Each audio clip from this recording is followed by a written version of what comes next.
The UK economy shrank in the third quarter of this year.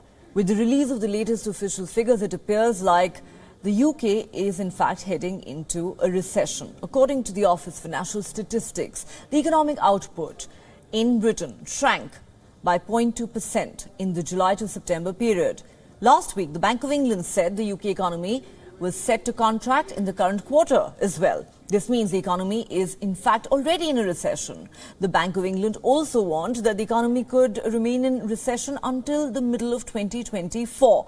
The data comes ahead of a fresh budget announcement from the government of new Prime Minister Rishi Sunak, as he looks to bring the much-needed political and economic stability to the United Kingdom. With recession looming, the UK is facing a cost-of-living crisis.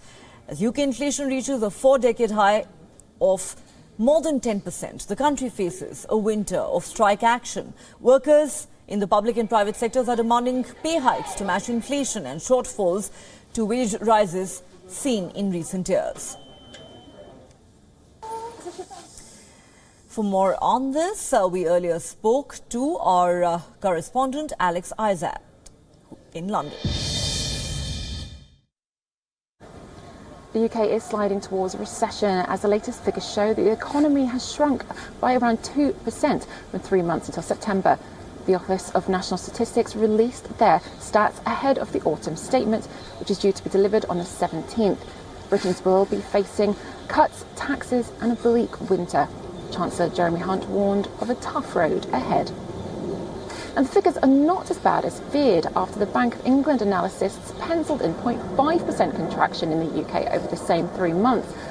But it's still a fall, and that's driven mainly by manufacturing, with September being particularly dire with 0.6 decline over that month, and that's due to lower activity for the mourning of the Queen.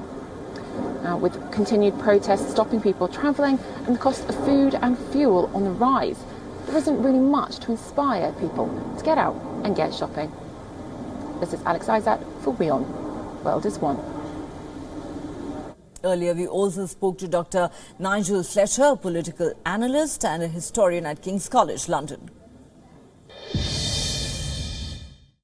I think it's going to be very difficult if we get to the run-up to the next general election and the Conservatives can't point to signs of recovery.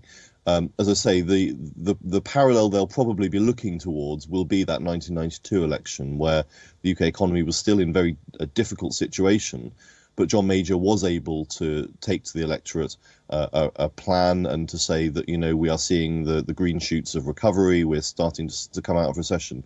And so I think they'll be looking at that as a model to be able to say by the time we get to that election that things are improving, and try and put more of the heat onto Labour about their plans.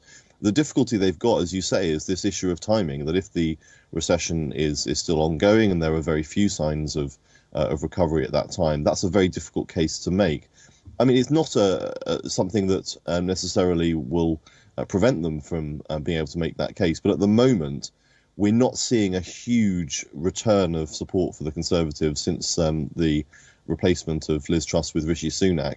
There's been a slight improvement, but, you know, they were 35 points behind in the polls. They're now sort of around 20 points. That may sort of continue to erode Labour's lead in the run-up to the next election. We would expect it probably to tighten in the run-up to that, but it's not showing a huge swing back to the Conservatives as a response to Rishi Sunak and Jeremy Hunt taking over the nation's finances.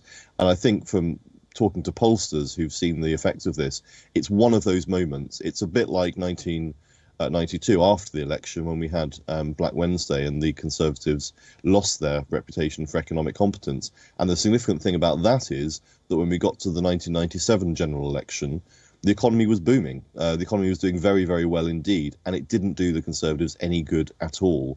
By that time, people didn't credit them with the recovery. And I think the danger for the Conservatives here is that even if they do manage to get that timing right and things are starting to improve, they may not get the credit from the electorate.